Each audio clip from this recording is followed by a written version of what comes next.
Happy New Year's everybody, happy 2008. Sorry I haven't been doing any videos lately, but I've had some big changes in my life, a big move. Won't talk about them right now, perhaps on a future video.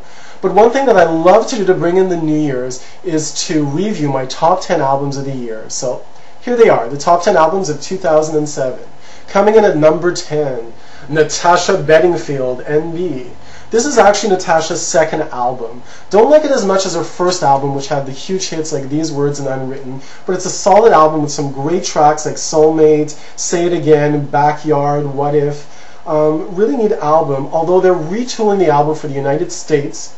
She's recorded 7 new tracks, and I believe it's going to be called A Pocket Full of Sunshine, so you might want to wait until it's released in the US with the new album. So there it is, number 10, Natasha Bedingfield. Coming in at number 9 is the one and only Amy Winehouse, Back to Black. Excellent, excellent album, a throwback to the old Motown, Supremes, jazz, some great songs, Rehab, and my favorite, Tears Dry on Their Own. The only thing, it's too bad the album's been overshadowed by a lot of the problems Amy's been having this year, and if I have one wish for Amy Winehouse, I hope that you get better, and I hope that you have a wonderful 2008. She's actually up for 6 Grammy Awards, so it's Amy Winehouse. That's it at number 9. Coming in at number 8 is the Brit Euro diva Sophie EllisBetor, Trip This Light Fantastic. This is actually her third album. I was disappointed with her second release, but this album is excellent. You like dance pop music, some great tracks. Catch You, written by Kathy Dennis, Love Is Here, and my favorite song, China Heart, which actually reminds me a lot of Blondie and Debbie Harry. So there it is, Sophie EllisBetor. So coming in at number 7, it is the big comeback, the big British comeback of the year, and it's Take That, Beautiful World. This is actually their, I believe it's their 4th album. They've been away for about 10 years. They're back with Gary Barlow as heading the group. They're a little bit different to your usual boy band. They actually write their own music. On this album they actually share all the vocals. It's not just Gary Barlow. Some great tracks. My favorite song is probably Shine, which has kind of a Beatlesque quality to it. So here it is, Take That, Beautiful World. Coming in at number 6 is a group that's been around for about 20 years. Erasure. Yes. With the, I keep forgetting the title, it's Light at the End of the World. I wasn't a super huge fan of Erasure in the 80s. I liked a few of their songs. This album is excellent. It's like being on the dance floor from song 1 all the way to song 10. Andy Bell's voice is just beautiful. You'd think he hasn't changed in 20 years. Excellent songs. Sunday Girl, If I Could Fall in Love with You, Storm in a Teacup. If you like your dance music, go check it out, Erasure. Coming in at number 5, the one and only Canadian Montreal diva Céline Dion, Taking Chances. This album has actually got a lot of criticism and controversy lately. It's a little bit of a departure for Céline Dion. A little bit different from her previous albums that were kind of pop dance, like 1 Hour, Heart, A New Day Has Come. It has a little bit more of a rock feel, some tracks produced by Ben Moody, the Canadian rocker Aldo Nova, and the excellent title track, which was actually written by Dave Stewart of Eurythmics and Caro Dioguardi, I'm not too sure to pronounce her name. Some great songs like Eyes on Me, which was written by Delta Goodrem, Can't Fight This Feeling, Shadow of Love, My Love. And That's Just the Woman in Me, which almost doesn't even sound like Celine. It sounds like an old jazz artist like Janis Joplin. Really solid album, Taking Chances. Check it out.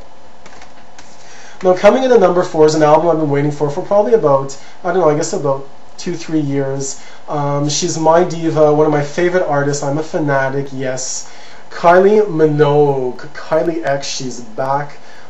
This is her first studio album since Body Language wasn't one of my favorites. This album has got a lot of fans talking about it. A lot of people hate it, a lot of people like it. I love this album. The first song, Two Hearts, a little bit of departure for what she does. Excellent tracks from Stars, The One, In My Arms, which is an excellent song written by Calvin Harris. I hope it's actually a single. There's 2 ballads on here, sort of mid-tempo ballads. One called Cosmic and one No More Rain, which almost didn't make it on the album. It talks a bit about what she went through. Kylie did have breast cancer. She's okay now. Beautiful song, kind of like an electro pop disco album, sort of a throwback to the 70s and 80s. Love it. Kylie X, check it out. Coming in at number 3 is another big diva, Annie Lennox, Songs of Mass Destruction. After her last 2 albums that I wasn't a huge fan of, I love this album. It reminds me a lot of the old Eurythmic days. Definitely the song Ghost in the Machine, my favorite track on here, reminds me of their album Revenge. Excellent, excellent songs. Dark Road, Womankind, Smithereens. Her voice just sounds amazing. Annie Lennox, check it out. Coming in at number 2 is an album I've already reviewed. It was my last video that I did for YouTube, and it's Darren Hayes' This Delicate Thing We've Made, a 2 CD set, 25 songs. I won't talk a lot about it because I've already did. Excellent, excellent album. Go check it out. Darren Hayes, number 2. Now, coming in at number 1 is literally an album that blew me away. It's very rare that a new artist who comes out is going to come out with an album that I'm just going to love every single song. He's British. His name is Mika, Life in Cartoon Motion. Every single song is amazing. This guy has an amazing voice. He can go from a falsetto to a whisper. He's an amazing songwriter, musician, piano player. I saw him in concert in Montreal, and I'm going to go see him in Philadelphia in a few weeks. And it's just excellent. Everything from Grace Kelly, Love Today, which is actually nominated for a Grammy in the dance category this year. Relax, Take It Easy. Beautiful, beautiful album. Go check it out, Mika. I don't know how else to describe him. He's like Freddie Mercury, the Scissor Sisters, and the Beatles, Broadway show tunes, everything rolled into one. What an excellent album, Mika. So there you have it, my top 10 albums of 2007. Love to hear what you think, and I'd love to hear what your top 10 albums of the year are. So let me know what they are, and that's about it, and I'll speak to you next time. Ciao. Oh, one more thing before I go. If you want to read the full reviews of these albums, you can check out my blog on MySpace, myspace.com/TroyStar. So go check it out. I have full reviews on all the 10 albums. And one thing I realized when I was compiling the albums is I actually forgot about an album this year that I really, really like. He's a Canadian singer. His name is Craig Sharp. He was actually the runner-up on Canadian Idol a few years ago.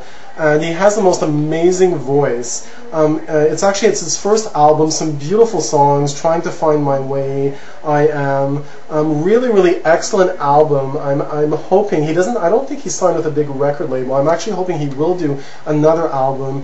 And sorry I forgot about this album, but I just wanted to mention it. That's it for now, and don't forget to send me your top 10 of 2007. Love hearing from you. Thanks.